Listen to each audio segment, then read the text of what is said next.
Շնորհակալություն։ Պարոն Նահապետյան, ես ձեզանից ուզում եմ հետաքրքրվել մարտի 1-ի գործի մասին, քանի որ այդ գործի մասով այս ընթացքում լսել ենք ձեզնից առաջ պաշտոնավարող Սասուն Խաչատրյանից տարբեր խոստումներ, ընդհանուր հավաստիացումներ, որ մարտի 1-ը բացահայտված է, հեսա դուք լսելու եք սենսացիոն բացահայտման մասին, բայց այդ բացահայտման մասին մենք այդպես էլ ոչինչ չենք լսել։ Եվ այդպես էլ անհայտ է մնում մարտի 1-ին 10 զոհերի հանգամանքները, ինչպես են տեղի ունեցել սպանությունները։ Երեկ պարոն Հակոբ Արշակյանն էլ զգացական ելույթ ունեցավ, նորից վերապրեցինք մարտի 1-ի օրերը։ Ես ուզում եմ հասկանալ, 2018 թվականից Նիկոլ Փաշինյանը անընդհատ հայտարարում էր, որ իր առաջնահերթությունն է մարտի 1-ի բացահայտումը որպես քաղաքական լիդեր։ Բայց այդ առաջնահերթությունից կամ առաջնահերթության հանրահռչակումից անցել է մոտ 8 տարի։ Ոչինչ հայտնի չէ։ Նիկոլ Փաշինյանն ասում է, իմ կարծիքով ամբողջությամբ բացահայտված է։ Մեզ պետք չի որևէ մեկի կարծիքով բացահայտումը։ Մեզ պետք է իրական բացահայտում մարտի 1-ի։ Ի վերջո, որպես նաև ես Նիկոլ Փաշինյանին հավատացող եւ հավատացած մարդ, նաև դրա համար եմ հրապարակ գնացել, որպես իրավատեր քաղաքացի, որ մարտի 1-ի գործը պիտի բացահայտվեր Նիկոլ Փաշինյանի քաղաքական իշխանության օրոք։ Բայց այդ բացահայտումը չկա, մենք փոխարենը տեսնում ենք Նիկոլ Փաշինյանը գնում է խրոխտ արձանի բացման մարտի 1-ի առիթով, այսինքն մենք իշխանության էինք բերել Նիկոլ Փաշինյանի, որ մարտի 1-ի առիթով արձան դներ,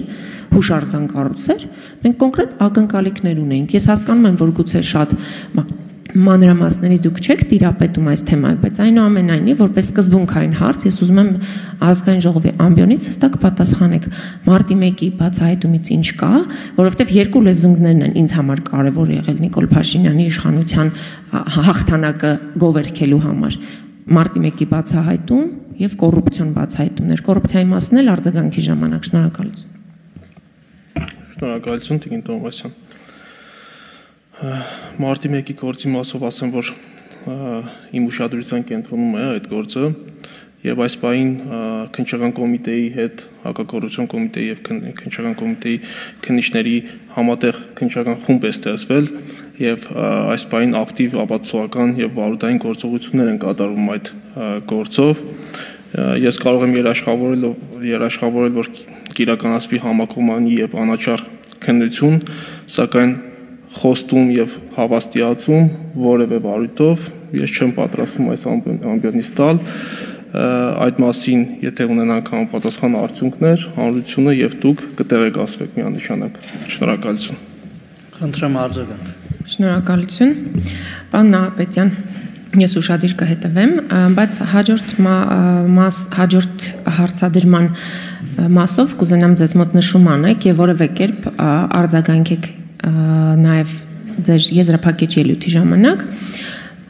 Նայեք, այստեղ նստած քաղաքացիական պայմանագիր խմբակցության ղեկավար Հայկ Կոնջորյանը, որի կինը աշխատում է Հայփոստում։ Հայփոստում աշխատում էր 2021 թվականի նրա տարեկան աշխատավարձը ըստ հայտարարագրի 6.8 միլիոն դրամ էր, այդ ժամանակ արդեն Հայկ Կոնջյանը դարձավ ֆրակցիայի ղեկավար։